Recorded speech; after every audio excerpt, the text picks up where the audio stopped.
My name is John Wu, and I am an assistant astronomer at the Space Telescope Science Institute. I'm also an associate research scientist at Johns Hopkins University in the Center for Astrophysical Sciences. When I was in middle school, I really enjoyed mathematics. It was kind of interesting to me that you could just make up some rules and come up with all sorts of interesting complexities that fall out of those rules.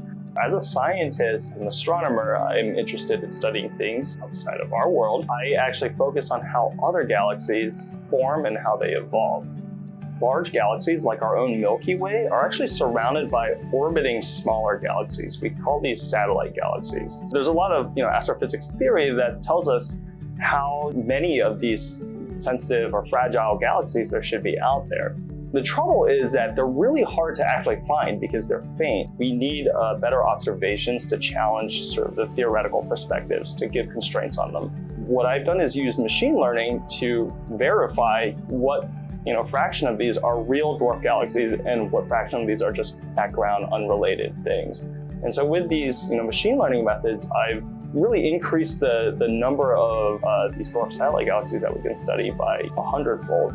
And that's allowed us to do entirely new constraints on theoretical physics. Of course, when you're more junior in this field, it really does feel like you have so much to learn. I think that's just something that you get used to. You recognize how little you know. And as much as this is a challenge, I think it's also an opportunity for curiosity to really dictate your path forward. You should think about the kinds of things that really get you motivated. My family has always valued education a lot. Part of it stems from my father, who left China from a very impoverished area in the 80s to come to the US to pursue education.